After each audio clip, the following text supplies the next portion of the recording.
You're like a circle that floats around me, keeping me safe and sound. You're like a circle that floats around me, keeping me safe and sound.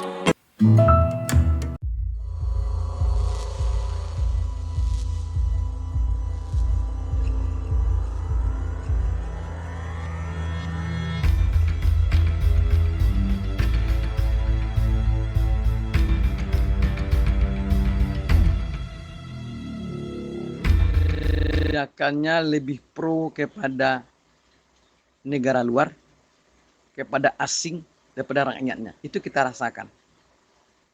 Kemudian dalam menyelenggarakan pemerintahan justru terbanyak hal-hal yang mungkin bertentangan dengan hati nurani masyarakat.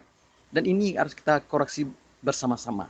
Makanya atas kebutuhan ini masyarakat membentuk wadah GN Aura, di mana para pendirinya adalah perpaduan dari angkatan, ulama, dan rakyat.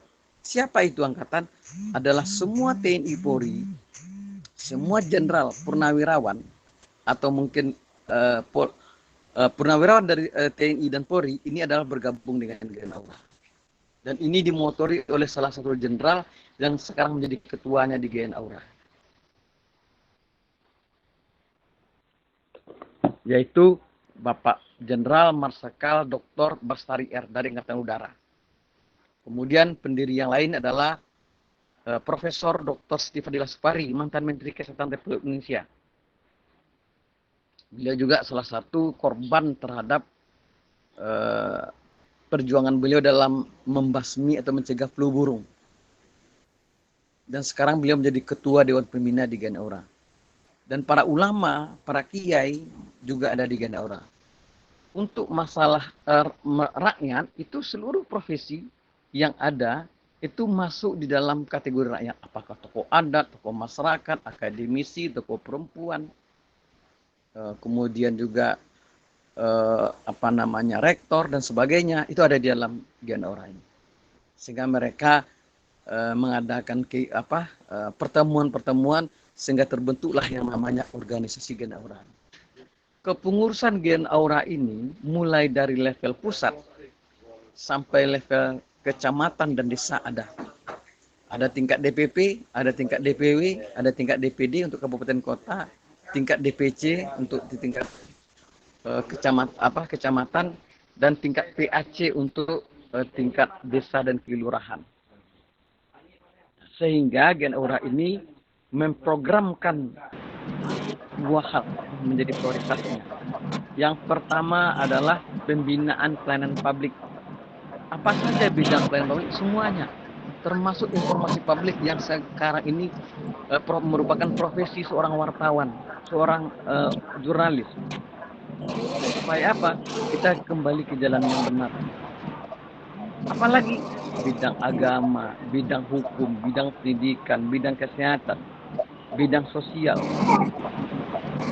bidang budaya, dan sebagainya. Yang jelas secara prinsip, apapun yang menyangkut dengan pelayanan publik, sesuai dengan Undang-Undang Nomor 25 tahun 2009 tentang pelayanan publik, itu termasuk pembinaan program prioritas GN Aura.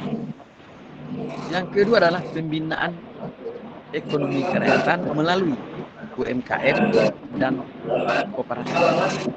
Karena kita berharap melalui pelatihan ini ada dua aspek output yang kita harapkan. Yang pertama adalah terbinanya pelayanan publik, khususnya adalah masalah informasi publik kepada masyarakat, sehingga masyarakat menerima informasi yang benar sesuai dengan fakta dan data yang benar, sesuai dengan etika profesi wartawan atau jurnalistik, sesuai dengan kaidah-kaidah menulis berita. Kalau ilmu dasarnya 5W tambah 1H, sehingga kita berharap tentu pembinaan ini akan berlanjut. Yang kedua adalah pembinaan terhadap ekonomi kerakyatan. Wartawan atau namanya jurnalistik itu bagian dari masyarakat yang perlu kita bina ekonominya. Seperti keluhan dari Pak Hilman tadi, kita saja menulis sementara dapur kita belum berasap coba. Bagaimana kita konsentrasi untuk menulis sebuah berita, kopinya nggak ada, dapur nggak berasap, dan ini penting ini. Makanya kita melalui pelatihan ini juga akan mengembangkan ekonomi kerakyatan daripada wartawan. Maka kita akan bentuk namanya Koperasi Jurnalistik Indonesia. Siapa anggotanya? Silakan seluruh wartawan yang sudah bergabung dengan kita semua itu akan menjadi anggota, dan nanti silakan para anggota musyawarah untuk menunjuk siapa pengurusnya sesuai dengan prinsip-prinsip koperasi itu sendiri. Lantas kami ini kan banyak nih, jauh nih, Indonesia luas, ya benar. Cuma persoalan sekarang ini dengan teknologi, tidak ada yang jauh sekarang, Pak. Kita tidak terhambat dengan ruang dan waktu. Contoh hari ini, kita diklat bisa online, bisa gratis kok. Kalau kita tatap muka, ini minimal 1.500.000 per orang ini. Tapi kita bisa buat acara online dan gratis lagi. Dan nanti bapak-bapak nanti dapat sertifikat lagi. Ketika sudah menjadi anggota pers, dan menjadi anggota dan pengurus GN Aura, yang memang sudah jadi wartawan, itu akan difasilitasi langsung ke Dewan Pers agar bersertifikasi nasional dia. Bagaimana caranya? Kami kan nggak ada uang nih, kami nggak bicara uang. Kami akan lakukan itu secara gratis, tapi Bapak bayar dan Ibu bayar nanti dengan karya jurnalis Bapak Ibu yang bermutu. Mungkin kita kompensasikan, kita restitusikan biaya itu dalam karya Bapak Ibu. Makanya Bapak Ibu akan kami latih memang benar-benar menjadi wartawan yang profesional. Supaya bernilai mahal ya Bapak Ibu. Jangan kita selama ini melihat berita di terutama media online ya, itu banyak berita, mohon maaf saya bilang. Banyak yang sampah tuh Bapak Ibu, berita itu. Malah banyak beritanya itu banyak opini wartawannya daripada fakta yang sebenarnya. Kita jujur. Nah, untuk itu kita harus belajar menulis yang benar sebagai seorang wartawan, sebagai seorang jurnalis. Nah, pada sesi materi khusus, itu namanya yang diberikan oleh Profesor Dr. Wijaya, itu akan memberikan materi namanya jurnalis trainer, yang nanti akan mendorong Bapak Ibu semua. Pertama ada dibagi 4 nanti. Pertama sebagai worker. Apa itu worker? Memang benar-benar murni sebagai wartawan atau sebagai pekerja. Kenapa? Mungkin tingkatan ini tingkat yang paling bawah. Kalau sudah bisa nanti ditingkatkan kemampuannya, maka akan menaik menjadi tingkatnya nama tingkat manajer. Dia sudah bisa jadi redaktur dia. Sudah bisa mengelola beberapa wartawan dia. Minimal 10 lah anggotanya. Kemudian kalau sudah nanti diberikan ilmu kepemimpinan dan seterusnya, tentu akan menjadi namanya leader. Leader ini sudah menjadi pimpinan perusahaan media ya. Atau bahasa lainnya, bahasa kerennya adalah sudah menjadi pimpret ya, sudah menjadi pimpinan umum, sudah menjadi direktur perusahaan media. Kenapa? Kita akan dorong. Selanjutnya kalau nanti sudah masuk ke level owner sebagai pemilik, nanti kita akan jadikan dia itu sebagai pemilik daripada media itu sendiri. Bagaimana caranya? Bisa dia didorong untuk membangun perusahaan sendiri atau bergabung dengan perusahaan lain tapi dia punya saham di dalamnya. Supaya apa? Rasa memiliki terhadap perusahaannya memang besar dan juga punya tanggung jawab di situ dan juga ada risiko di dalamnya. Nah, makanya sebagai seorang jurnalis yang profesional tentu akan memilih ini sampai di mana tingkatan yang bisa kita berikan kepada kita, dan semuanya ada pelatihannya. Dan itu materinya akan disampaikan oleh Profesor Dr. Wijaya. Bahkan kemarin Profesor Dr. Wijaya telah meluncing 2 juta entrepreneur muda di Palembang.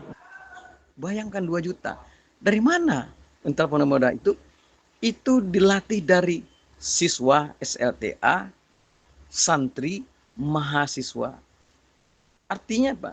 Di samping dia sebagai siswa dan mahasiswa, dia bisa juga sebagai entrepreneur sebenarnya. Jangan perguruan tinggi itu menjadi mencetak penganggur intelektual. Untuk itu GN Aura mencari solusi. bagaimana di dalam dia juga kuliah, dalam dia proses belajar mengajar, bisa mendapat ilmu yang bermanfaat sehingga dia bisa menjadi yang namanya pengusaha. Dan tingkatannya juga sama. Apa diklatnya berbayar? Tidak berbayar. Kita latih mereka tuh sampai 6 bulan sampai setahun. Bayangkan tuh. Dilatih 6 bulan sampai setahun tanpa bayar. Begitu pedulinya Genora dengan ekonomi masyarakat. Termasuk juga para wartawan. Bahkan nanti kita akan menawarkan beberapa usaha yang akan dipegang oleh para wartawan. Di antaranya misalnya nih, kita ingin membangun rumah bersubsidi. Yuk sama-sama. Di mana mau diletak rumah bersubsidinya nih? Oh misalnya katakanlah di Palembang atau mungkin di Kalimantan atau mungkin di Jawa Barat atau di Sukabumi, di Sumatera dan sebagainya, nggak apa-apa. Kita akan melatih itu. Oh misalnya kita nggak punya skill, minimal jadi pemasaran aja. Dapat 5-10 juta per unit rumah kan lumayan tuh wartawannya, uang sakunya. Tentu nanti dia sebagai marketing kita profesional mengelolanya. Minimal itulah. Nah, kalau bisa memang betul-betul masuk dalam perusahaannya, pemegang saham di dalamnya. Lantas kita nggak ada modal. Saya bilang kita nggak perlu bicara modal. Kami banyak cara untuk mendapatkan modal sebetulnya. Dan bapak-bapak, ibu-ibu semua wartawan inilah yang nanti yang bisa untuk kami percayakan di dalam usaha-usaha itu. Tetapi balik lagi harus jujur, beretika, ya kan? Kemudian profesional dan bertanggung jawab. Kalau memang dimulai dari awal yang tidak jujur, ini persoalan nanti. Karena jujur itu mahal Bapak Ibu.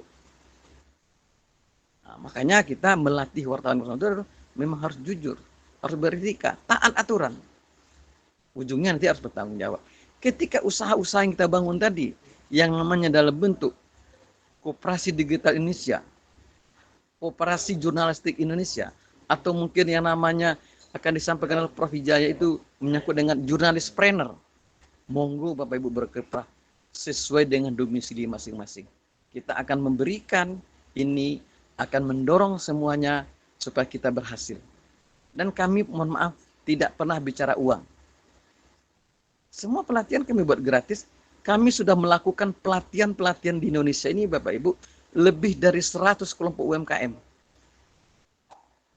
Baik pelatihannya, bahan baku untuk membuat pelatihannya, kami kasih gratis semuanya. Artinya adalah yang kami sampaikan itu Bapak Ibu juga bisa nikmati sesuai dengan bakat minat dan domisili yang ada. Bagaimana cara membuat sebuah perencanaan, sebuah program? Nanti ada ilmunya Bapak Ibu. Apakah itu namanya ilmu manajemen strategi untuk jangka panjang, minimal untuk 5 tahun, atau mungkin membuat kegiatan yang dalam bentuk proposal. Itu ada ilmunya lagi. Tapi minimal kita sudah melakukan proses pembinaan di tingkat dasar melalui diklat ini. Makanya banyak informasi yang kita berikan yang sangat bermanfaat untuk Bapak Ibu semua, insya Allah. Kemudian apalagi yang sudah kami buat di Genora ini untuk ekonomi kerakyatan. Ada namanya suatu daerah di Sumatera Barat, di Kabupaten Pesisir Selatan. Itu pantainya terpanjang di Pulau Sumatera itu, kabupatennya. Sehingga kelapa banyak di sana. Yang biasanya masyarakat mengelola kelapa itu dalam bentuk kopra, kelapa cukil, harganya murah. Kami lakukan pelatihan namanya industri kelapa terpadu. Sabutnya nanti akan menjadi media hidroponik terbaik diekspor di 16 negara Bapak Ibu. Selama ini dibuang saja, dibakar saja. Tempurungnya, tempurung batok kelapa itu bisa menjadi briket arang dijual ke Timur Tengah rata-rata. Bahkan bisa menjadi bahan baku tinta diekspor ke Jepang dan Cina Bapak Ibu. Airnya bisa dibuat nata de coco sebagai home industry masyarakat. Isi kelapanya bisa dijadikan minyak VCO yang harga terendahnya 60.000 per liter, harga termahalnya 1 juta per liter. Kalau kita buat minyak goreng, paling mahal 20.000 1 liter. Itu udah paling mahal Bapak Ibu. Makanya begitu kita lakukan itu, Ternyata ekonomi masyarakat naik. Siapa yang melakukan? Melalui gen orang setempat. Kata Bina di situ. Tidak ada ilmunya, kita datangkan pakarnya. Nggak ada alatnya, kita datangkan alatnya. Yang penting ada kemauan. Ampas kelapa itu dijadikan pakan ternak. Dan juga bisa menjadi pupuk organik. Jadi artinya, satu butir kelapa itu bisa menghasilkan 5 produk sekaligus dan semuanya bernilai mahal. Hari ini kelapa cuma 5.000, 6.000 satu butir. Padahal nilai sebenarnya kalau kita kelompokkan tadi itu bisa berharga 60.000 sampai 100.000 per butirnya. Betapa kayanya Indonesia ini. Betapa suburnya Indonesia ini. Tapi balik lagi, karena pengelolaannya itu yang belum maksimal, inilah peran Gen Aura sebetulnya. Berikutnya di Makassar. Di situ banyak sampah Bapak Ibu di kotanya. Kami buat program bank sampah. Untuk apa? Agar sampah itu berkah dan bermanfaat dan bernilai ekonomi. Kami buat namanya program umroh bayarnya pakai sampah. Di Surabaya, naik bis kota bayarnya tuh pakai sampah plastik. Supaya apa? Sampahnya berkurang dan masyarakat ditolong. Nah, ini penting. Jadi potensi-potensi daerah ini, inilah yang kita jadikan sebagai program untuk di Gen Aura ini. Jadi potensi yang ada, kemudian daya dukung daerah, ini akan dijadikan program termasuk untuk para wartawan, untuk para jurnalistik ini. Dan saya berharap tentu Bapak Ibu semuanya yang sebagai peserta hari ini tentu sudah bisa memonitor daerah masing-masing apa yang menjadi potensi yang perlu dikembangkan sebagai produk UMKM-nya jurnalistik digital Indonesia ini atau Asosiasi Jurnalistik Digital Indonesia melalui pembinaan Gen Aura. Makanya kita bekerjasama dengan Basecamp Digital Indonesia dalam rangka membantu pemasaran produk UMKM Bapak Ibu secara global. Dan itu gratis Bapak Ibu. Jadi sehari ini orang, mohon maaf nih, di salah satu daerah di Riau, beli berasnya pakai digital semua. Beli cabenya pakai digital. Kenapa? Kita menggunakan prinsip koperasi digital. Dan diantar langsung ke rumah Bapak Ibu masing-masing tanpa menambah biaya ongkos kirim. Itu kan sesuatu inovasi yang luar biasa itu. Ada nilai tambah yang ada di situ. Tinggal hitung kebutuhan sebulan, nanti dipesan lewat sistemnya, nanti diantar, oh iya bayar nanti per bulannya. Nah ini penting. Contoh sederhana Bapak Ibu. Ketika kita berbicara di hari raya haji atau Idul Adha, itu ada potensi bisnis sapi kurban yang sangat luar biasa besarnya di Indonesia ini. Satu masjid mungkin butuh 10 ekor sampai 50 ekor sapi. Dari mana sapinya kita ambil? Tentu dari pengurus daerah Gen Aura yang memang surplus sapinya. Di mana dibawa? Kemana daerah yang tidak ada sapinya? Kan tinggal menegokan, memfasilitasi antar pengurus Gen Auranya saja. Sehingga kebutuhan masyarakat di saat itu terhadap sapi kurban terpenuhi. Atau kambing kurban terpenuhi. Kalau ada margin di situ, silakan nikmati oleh pengurus Gen Auranya. Artinya Gen Aura memang organisasi sosial kemasyarakatan yang multi profesi, tetapi setiap programnya itu ada duit sebetulnya. Contoh di Kota Dumai, ini Bapak Ibu nih, saya sampaikan. Ketua Gen Auranya seorang ibu-ibu perempuan. Beliau mengeluh di daerah itu karena kota pelabuhan dan banyak orang luar yang berdomisili situ dan rata-rata menyewa rumah. Sehingga apa? Sehingga dibutuhkan rumah tempat tinggal yang memang kebutuhan dasar manusia. Papan yang dibilang Pak Ramli tadi kan. Sehingga kami programkanlah 2.400 unit rumah dengan luas tanah 4 hektar. Rumahnya bersubsidi dengan DP 0 rupiah. Nah, itu kan luar biasa itu. Tanpa DP, justru orang yang memiliki rumah itu justru yang beruntung. Yang sudah punya rumah pun akan beli lagi itu. Kenapa? Untuk disewakannya. Untuk menantu anaknya dan lain-lain. Kenapa? untung yang membeli. Tak pakai DP, nol. Nah, inovasi yang seperti ini, peluang seperti ini, manfaatkan oleh jurnalistik Aura ini, dimanapun kita berada. Bahkan nanti kalau memang ada potensi usaha yang bagus, kami datang ke sana, kami dampingi sampai selesai. Seperti di Jawa Barat, banyak pabrik, karyawan butuh rumah. Lantas, gimana caranya? Gen Aura di sana harusnya buat perumahan bersubsidi itu sebetulnya. Bagaimana caranya nanti kita akan sampaikan tekniknya. Lain lagi apanya, babnya itu. Yang jelas itu sebuah peluang sebetulnya. Selanjutnya kita di Gen Aura juga masalah yang berhubungan dengan pelayanan publik tadi ya. Saya sentuhkan di bidang kesehatan.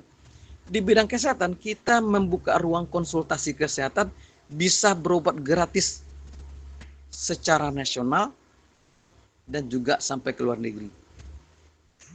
Ada grupnya Bapak Ibu. Jadi di situ orang di grup itu berobat gratis. Kita ada keluhan, kemudian kita cross check kondisinya, kita edukasi dia melalui telemedicine namanya. Sudah itu kita kasih resep agar dibeli obatnya. Jadi tinggal mereka tuh menebus obat, bawa HP, bawa foto obatnya agar jangan salah. Kalau sirup dia bawa bungkus sirupnya sekali agar jangan salah. Tunjukkan ke apotek, tunjukkan ke toko obat. Jadi adalah yang dibawa itu adalah HP-nya saja lagi. Dokternya tak perlu datang ke sana. Kenapa? Dokter itu ada ilmunya sebetulnya. Telemedicine namanya. Makanya berkembanglah namanya Halo Dok, Halo Sehat, dan lain-lain sebagainya. Dan itu bagian dari pekerjaan kita Bapak Ibu. Berikutnya kita juga melakukan edukasi kepada herbal Indonesia. Ingat loh, 80% herbal dunia itu ada di Indonesia Bapak Ibu. Di Indonesia loh, negara kaya raya, subur makmur. Cuma hutangan nyari ini banyak nih Bapak Ibu. Itu buat masalah kita juga nih. Dan saya pernah jadi narasumber seminar herbal internasional yang dihadiri oleh 57 negara Bapak Ibu. Ternyata bahan baku kita saja terkadang diolah dengan alat-alat yang super modern, itu tak memenuhi standar juga Bapak Ibu. Makanya kita harus kelola lagi bahan bakunya yang terbaik seperti apa, tanahnya uji labnya seperti apa agar hasilnya terbaik, ya kan? Kemudian bagaimana cara panen yang baiknya, kemudian bagaimana cara packingnya, bagaimana cara mengirimnya, ada sebagainya. Dan itu uang semua itu, baru nanti akan menjadi nilai harga yang terbaik. Makanya aspek manajemen mutu di sini. Produk yang baik berasal dari bahan baku yang baik, diolah dengan yang baik, maka hasilnya juga baik. Nah, ini penting ini ilmunya. Sehingga menjadi sebuah motivasi buat UMKM. Oh, ternyata saya jahe merah yang saya jual hari kemarin di pasar tuh harganya 10 kali lipat rupanya di Jerman. 10 kali lipat di Inggris rupanya. Iya, karena nggak tahu aja kita pemasarannya. Di Gen Aura kita punya link sampai ke sana. Artinya bisa kita bermain di level nasional dan kita bisa bermain di level internasional Bapak Ibu, di global. Nah, sehingga nanti tentu menghasilkan produk-produk yang baik, produk yang berkualitas tinggi.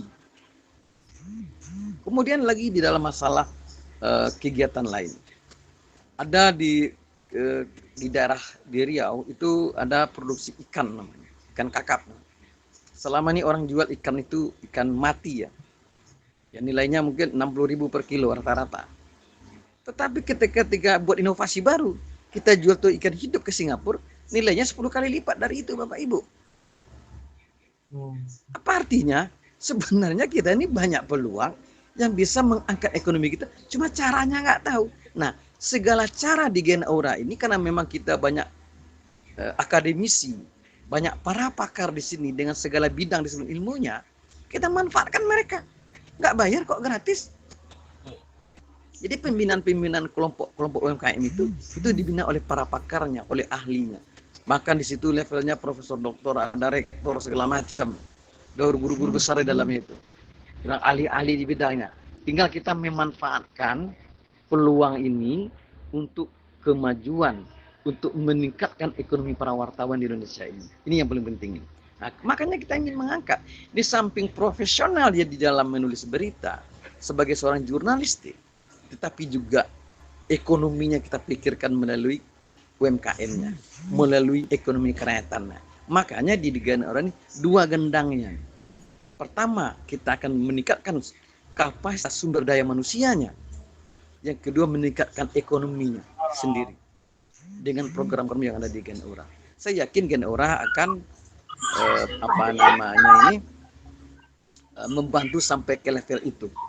Nah, untuk itu Bapak Ibu yang hari ini sudah bergabung di dalam diklat ini tak sampai di sini.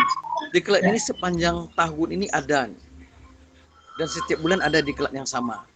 Bagi yang sudah lulus nanti kita akan tingkatkan lagi pada level-level berikutnya. Nah, kami berharap tentu Bapak Ibu yang sudah lulus tentu bisa mengikuti level-level berikutnya, sehingga Bapak Ibu menulis berita apapun tentu sudah profesional. Itu yang kita harapkan. Berikutnya Bapak Ibu di dalam hal masalah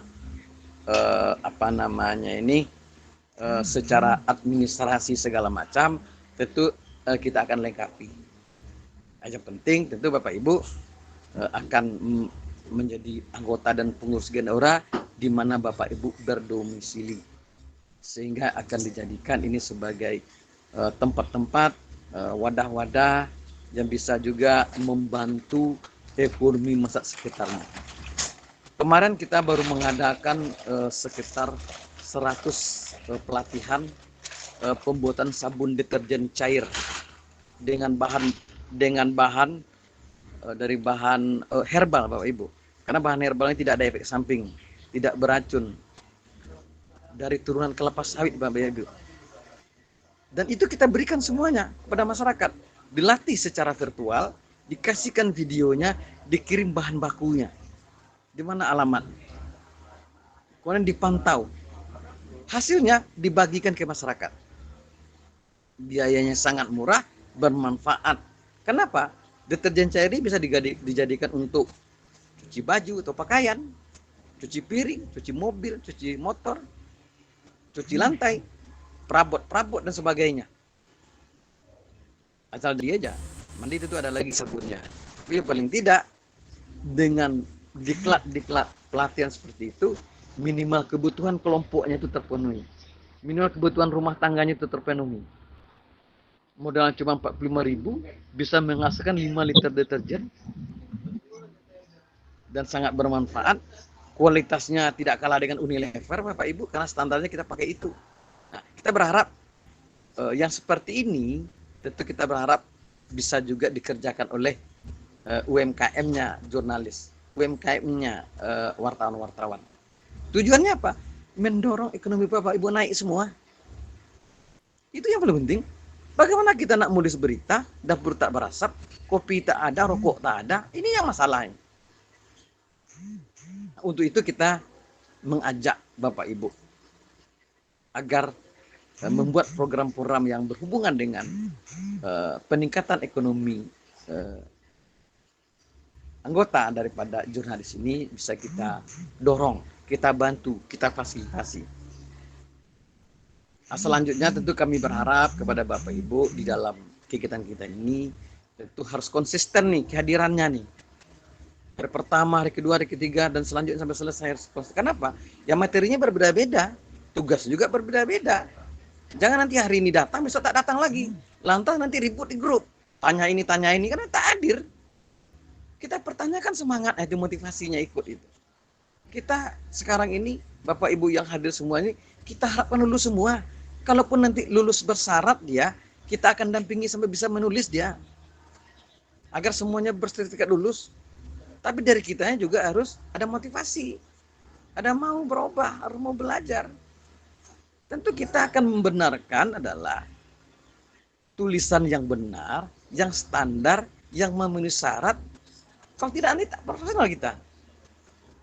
Rumus dasarnya jelas 5W tambah 1H.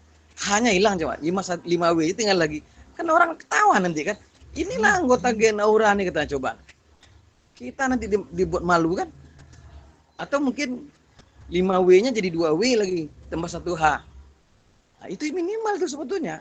dan boleh dikembangkan yang lain. Makanya di pelatihan ini kita bisa nanti arahnya kepada jurnalis televisi, karena nanti ada pakarnya, sebentar lagi akan memberikan narasumber itu. Beliau adalah seorang akademisi dan juga praktisi, dosen dia Bapak Ibu. Jadi yang memberikan materi ini bukan tanggung-tanggung nih. Semalam Pak Dahlan yang memberikan itu doktor itu SHMH atau dosen itu di Medan dari media Tajudin Jaya Group itu. Dia memberikan ilmunya kepada kita dengan ikhlas dan gratis. Profesor Wijaya juga seperti itu. Sudah kemana-mana dia itu. Nah, kami berharap tentu ini bisa dimanfaatkan dengan maksimal. Nah, itu tentang materi yang saya sampaikan, nanti bisa ditanya ya. Kalau ada yang mau ditanya, tanggapi silakan. Sekarang saya akan menjelaskan sedikit tentang tugas-tugas yang saya berikan dari hari pertama agar nyambung kita ini. Jadi saya adalah memberi sebagai master of training di diklat jurnalistik ini, memberikan tugas buat kita sangat sederhana. Belajar menulis yang benar. Belajar menulis berita yang benar. Nah, untuk itu apa latihannya? Supaya dia tidak plagiat nih, tidak copy paste dari berita lain nih.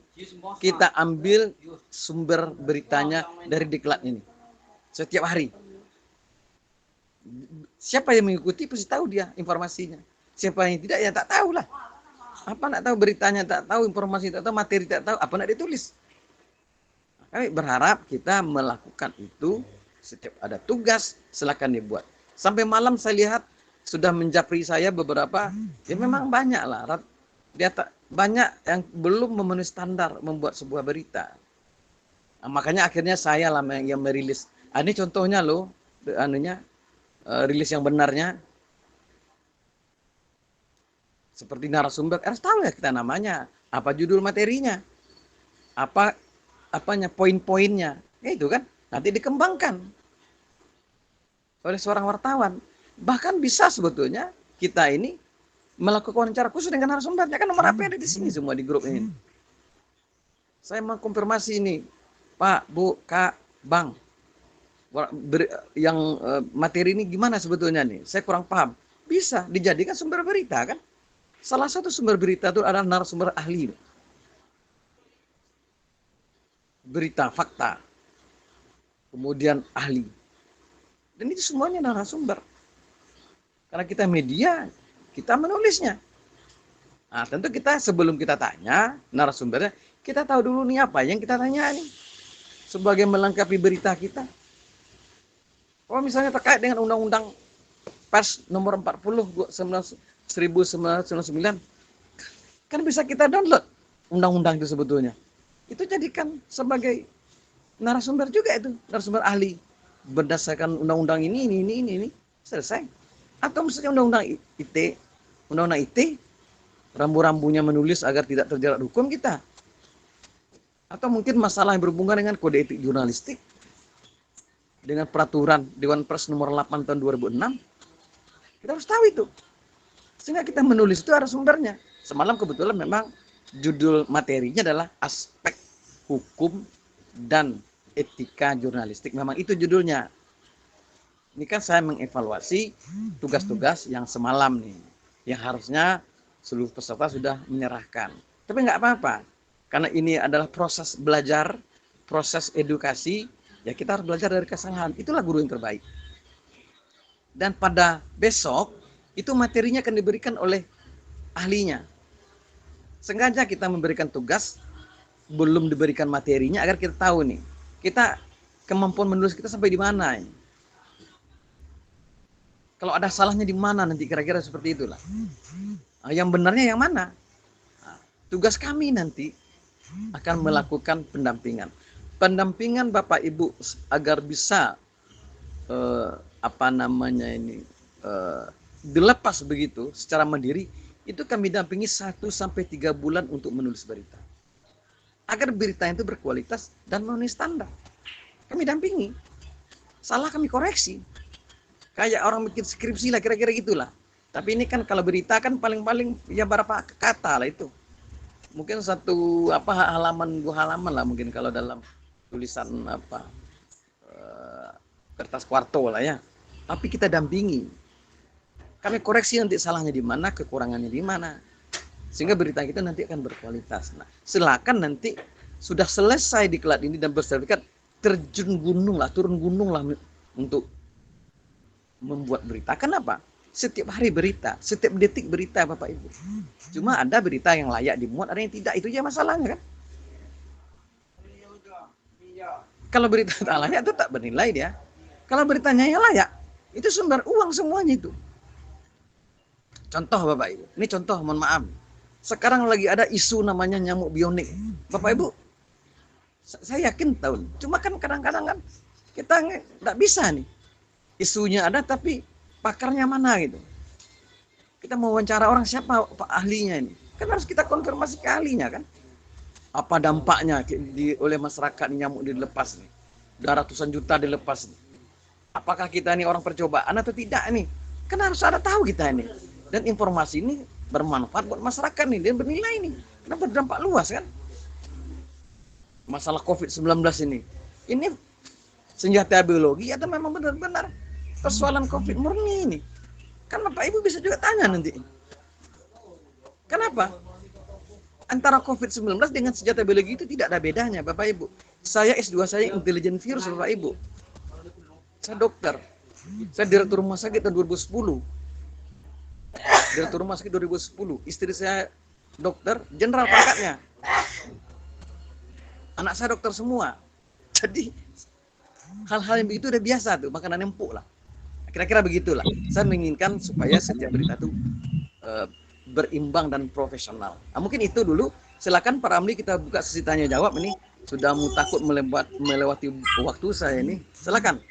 Baik, terima kasih silakan, Pak Datuk Misri yang sudah memberikan informasi keterkaitan dengan adanya GN Aura khususnya Korwil 2 Sumatera yang mensupport, yang mendukung dan merancang semua kegiatan diklat jurnalistik GN Aura yang kita laksanakan ini. Saya informasikan sedikit kepada para peserta bahwa ini ada gimmick untuk para peserta yang aktif, yang betul-betul artinya memperhatikan materi, juga ikut bagaimana berperan aktif di setiap sesi-sesi penyampaian para narasumber, yaitu ada 20 orang peserta yang akan kita berikan pelatihan perancangan desain web dari nol sampai dengan on air, bagaimana nanti mendaftarkan ke hosting, juga cara pemesanan domain. Tak dengar suara nih, lagi ya. Suaranya tak dengar. Tak dengar. Mohon Mas Bayu. Tidak Pak, di saya aman suaranya. Aman ya? Untuk rekan lain, kedengaran rekan lain? Aman Pak, aman. Oke. Jadi sekali lagi kita akan berikan akan kita berikan pelatihan perancangan desain web. Ya, pelatihan mulai dari nol. Jadi kalau kita akan bimbing. Ini free.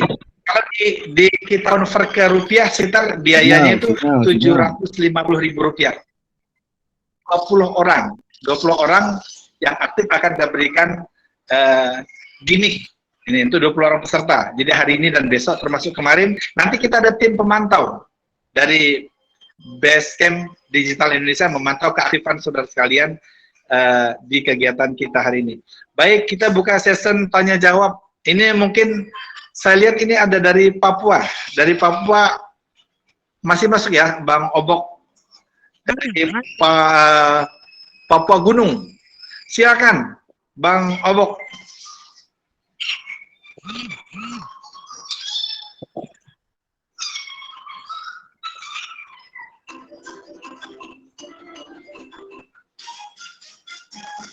Papua Barat dari Silakan Papua Bapak Gunung Ibu untuk bertanya. Silakan. Papua Barat ya sudah, silakan. Ya, terima kasih. Selamat siang ya di sini. Selamat siang semua yang ada di sini. Ya, saya Obok Ishak Silak dari Papua Pegunungan. Tidak bertanya, tapi ini sangat luar biasa. Saya hanya memberikan apresiasi. Saya bisa dapat ilmu lebih lanjut. Saya tulis lagi berdasarkan undang-undang pers dan juga data fakta di lapangan. Ya, apa yang kita alami di lapangan ya sudah dijelaskan, saya sudah sangat memahami lagi melalui ini. Terima kasih. Ya, baik. Begitu Bang Obok ya dari Papua Gunung, Papua Barat. Kita kasih kesempatan masih di wilayah timur yaitu dari Denpasar.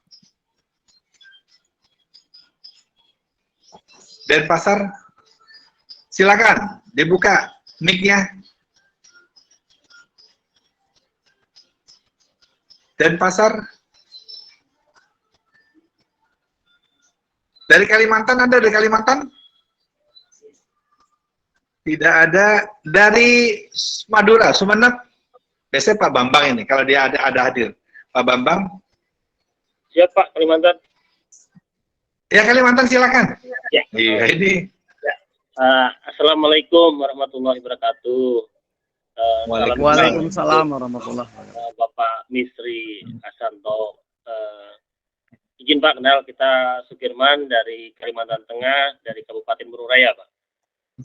Jadi ada beberapa penjelasan Bapak sangat luar biasa, dan kita ingin Pak ini mengkaji, karena kita di jurnalistik belum lama juga sih Pak, tapi kebetulan kita megang beberapa kabiro. Yang ingin saya pertanyakan Pak, dalam peliputan kita kan sering kadang terkendala nih Pak, terkendala masalah fakta dan ibaratnya idealisnya. Jadi gimana cara kita menyesuaikan Pak antara fakta di lapangan, kita akan berbenturan dengan pihak kepolisian, namun pihak kepolisian menyuruh kita jangan sampai divulgarkan berita itu, sementara kita ingin vulgarkan. Untuk mengantisipasinya Pak, izin. Ya, sekian dan terima kasih Pak.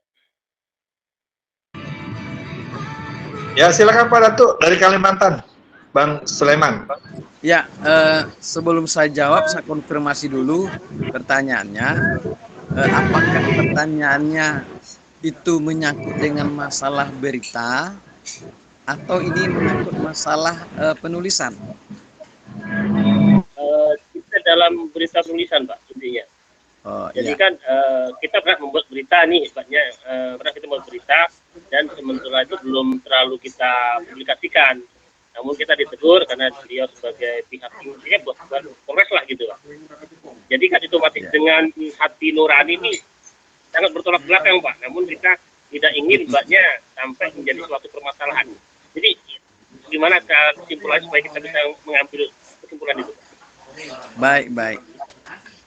Baik, dari Kalimantan Tengah ya. Jadi begini, materi saya hari ini ada dua, saya ulang. Pertama adalah masalah sosialisasi program GN Aura. Yang kedua adalah menyangkut dengan tugas-tugas yang diberikan kepada kita sebagai peserta dalam menulis berita. Ini mungkin tersangkut dengan masalah penulisan berita. Sepanjang kita menggunakan fakta dan informasi yang benar, makanya saya bilang, seorang wartawan senjatanya cuma dua. Pertama, informasinya valid. Yang kedua, datanya benar. Jika dua-duanya sudah kita miliki, maka kita menulis berita itu tidak ada masalah.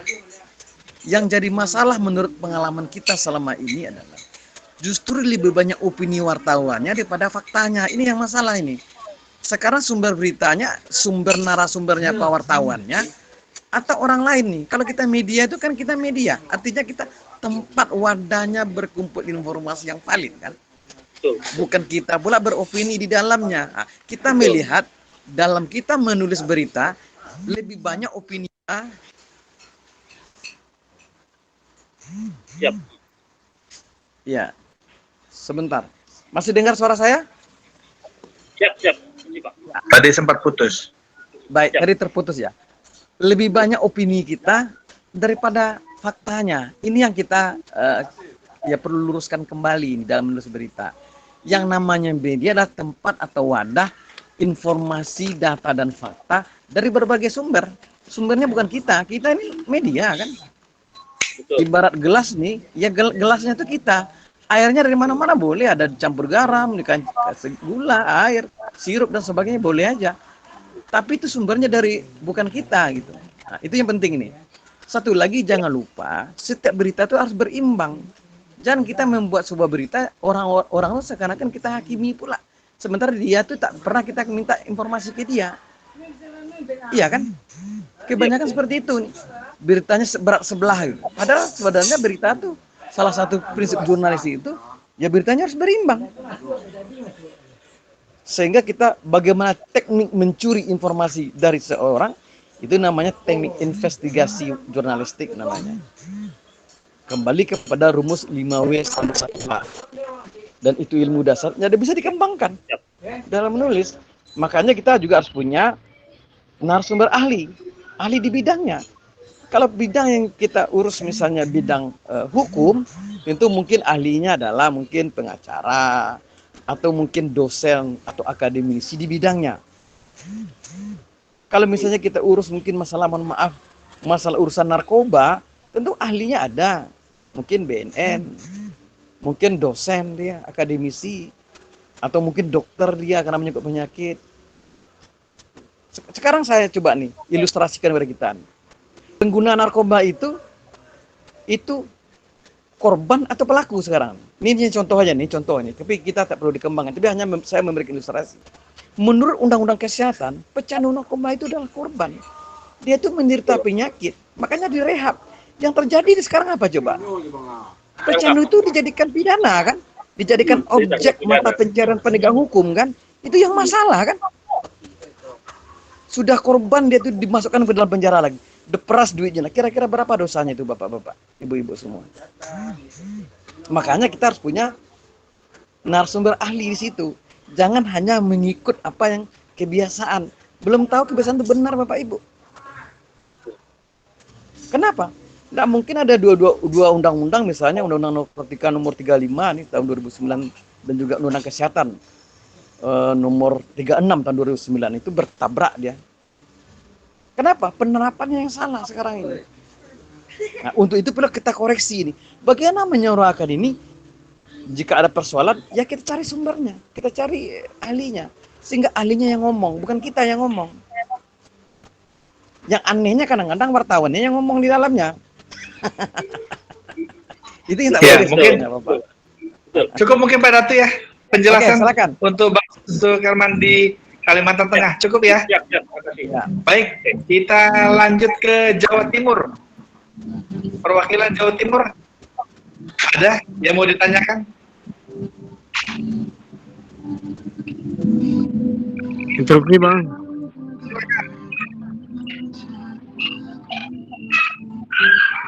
Silakan yang Waalaikumsalam, silakan. Ya Pak Ramli, terima kasih waktunya. Saya senang sekali mendapatkan kesempatan untuk bisa belajar di GN Aura ini, yang mana semua banyak sekali ilmu yang kita bisa dapatkan. Dan saya tidak bertanya, saya ingin menyatakan bahwa saya ingin mengajak semua orang untuk bisa bergabung di GN Aura agar supaya masyarakat bisa tahu bahwa kita dapat ilmu tidak harus bayar gitu. Jadi banyak orang-orang yang mulia yang siap untuk membagikan ilmu seperti Datuk Misri dan juga para narasumber yang lain. Sementara itu saja, dan saya siap untuk tambah semangat ini Pak, untuk belajar dan belajar terus supaya bisa profesional begitu. Terima kasih Pak Ramli dan Datuk Misri. Iya, terima kasih. Ya bukan pertanyaan Pak Datu ya. Kita beralih ke Jawa Timur yang lain. Jawa Timur, Gresik Bapak. Mohon izin Gresik. Silakan dari Gresik. Silakan. Dari Gresik, Jawa Timur. Ya. Ini Assalamualaikum warahmatullahi wabarakatuh.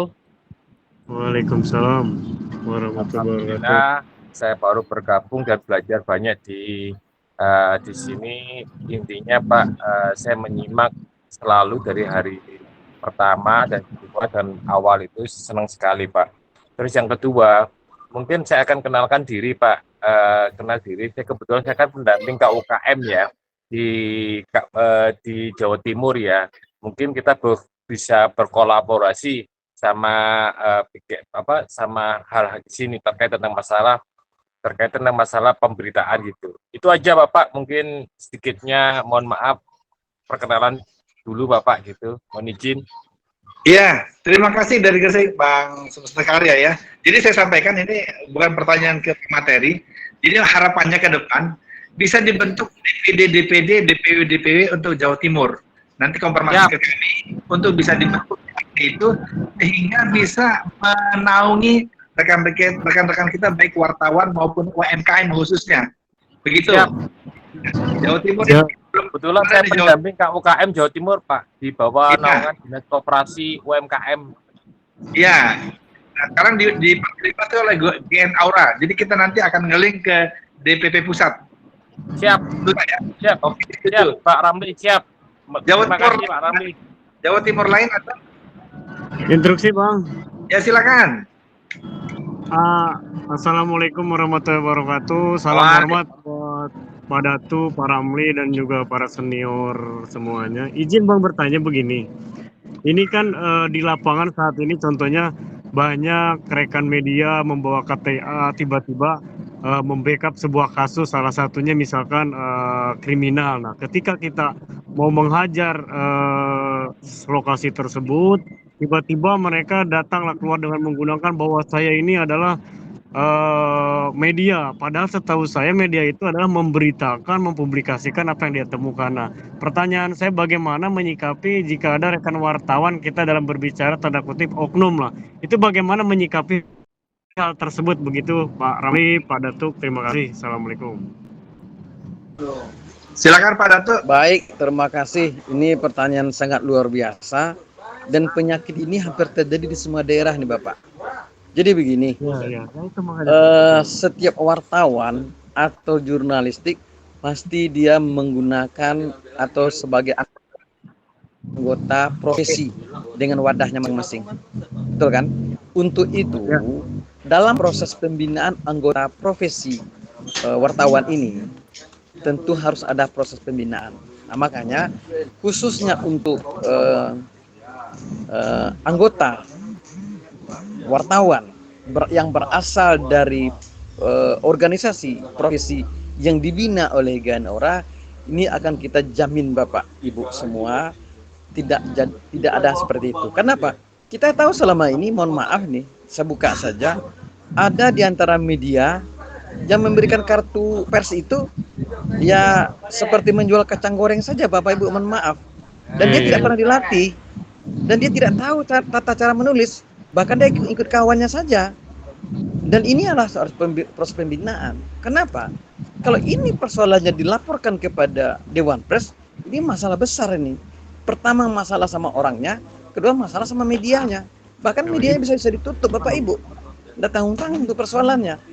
Nah, untuk itu, mari yuk kita sama-sama belajar. Pertama, belajar di GN Aura ini tentang pertama adalah aturan hukum, aturan main, kode etik, dan hal-hal yang berhubungan dengan aspek hukum terhadap profesi wartawan ini. Kenapa saya bilang demikian? Ada beberapa undang-undang yang memang mesti harus tahu oleh wartawan. Contoh, KUHP. Kedua, Undang-Undang Nomor 40 tahun 1999 tentang pers. Undang-Undang IT.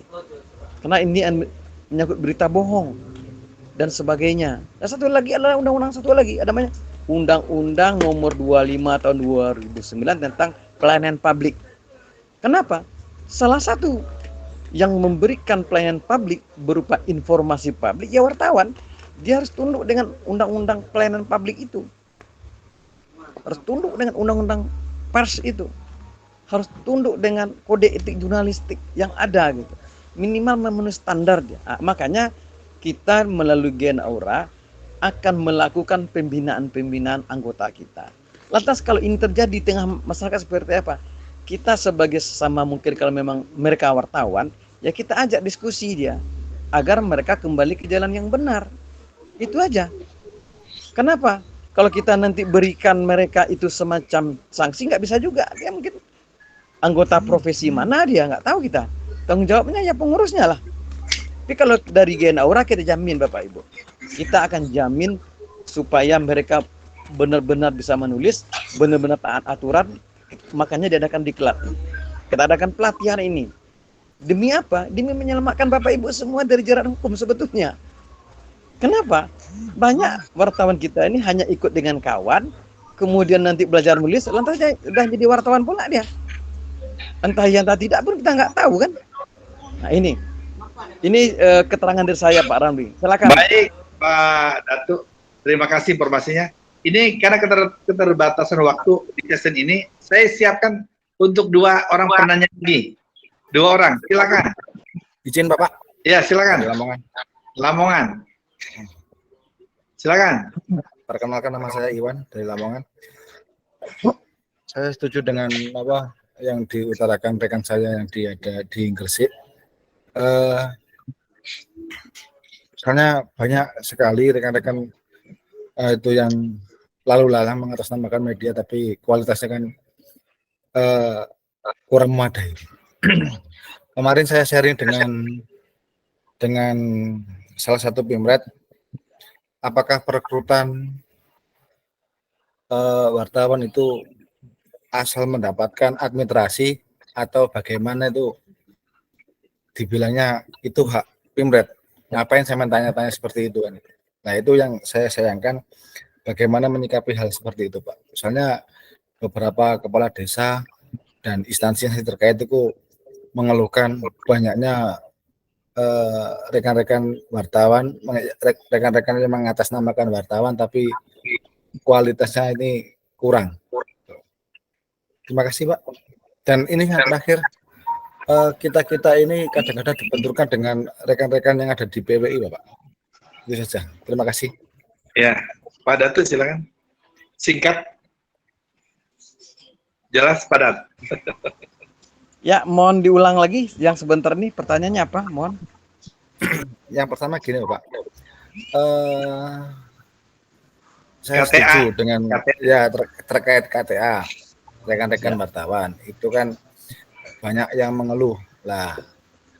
Terus kemarin saya ketemu dengan salah satu Pimret yang ada di wilayah saya, Pak, terkait keanggotaan wartawan itu bagaimana regulasinya? Yang penting bayar administrasi beres loh. Nah ini maksudnya kan hal seperti itu bagaimana Pak menanggapinya? Terus soalnya beberapa teman kepala desa dan instansi terkait itu mengeluhkan banyaknya yang oknum wartawan yang kualitas tidak ada, hanya bermodal KTA sudah riwa-riwi berarti. Apalagi menjadi backup suatu permasalahan. Yang kedua, kita juga sering dibenturkan dengan rekan-rekan yang ada di PWI Bapak. Statusnya bagaimana itu? Terima kasih. Baik. Mungkin saya langsung jawab saja. Kalau misalnya kita berinteraksi dengan oknum wartawan yang sebenarnya dia bukan wartawan, hanya bermodalkan KTP doang, KTA doang, itu bukan wartawan sebetulnya. Karena wartawan itu profesi loh. Profesi itu ada standar profesinya, ada pelatihannya. Kalau memang iya, mana materi pelatihannya? Siapa yang memberikan materinya? Kira-kira gitulah. Nah, jadi kan ini kan mohon maaf, Amerika jadi wartawan abal-abal jadinya, cuma hanya sekedar modal KTA atau kartu pers, tapi sebenarnya tidak melalui proses pelatihan, tidak pernah dilatih sebagai wartawan. Nah, ini kita harus hati-hati menyikapi seperti ini.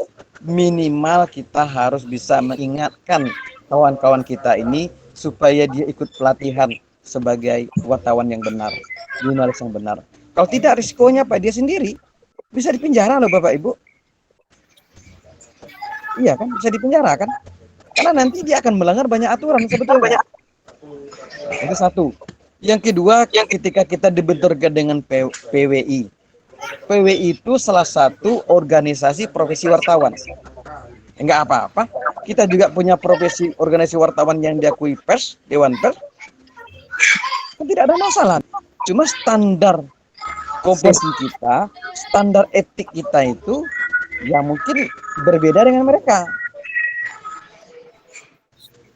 Tetapi tidak menyalahi undang-undang. Karena kan kode etik jurnalistik itu kan ada di Undang-Undang Nomor 40 juga itu, tahun 1999 juga. Nah, cuma dibuat juknisnya melalui peraturan Dewan Pers nomor 8 tahun 2006. Artinya yang digariskan oleh undang-undang adalah kode etik standar minimal sebetulnya. kita buat standar lain, tapi yang minimal itu terhormati nggak apa-apa.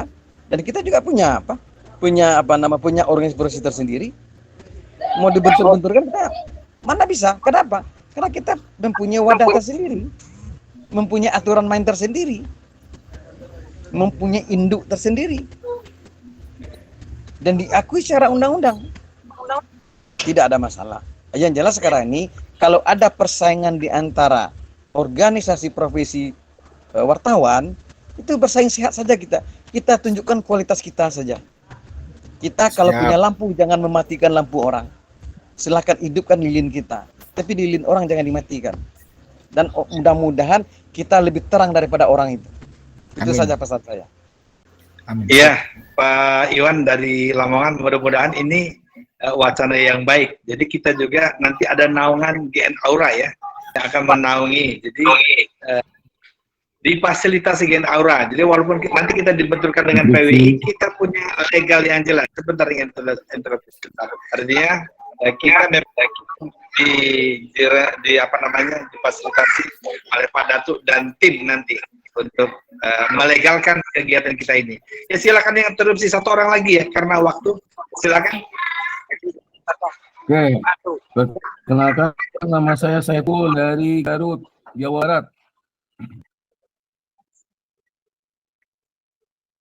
Silakan Pak Saiful dari Jawa Barat. Izin bertanya pada Datuk, mungkin para senior. Pertama-tama mungkin saya ingin menanyakan bahwa seorang jurnalis itu kan di bawah naungan PT, Bang. Izin.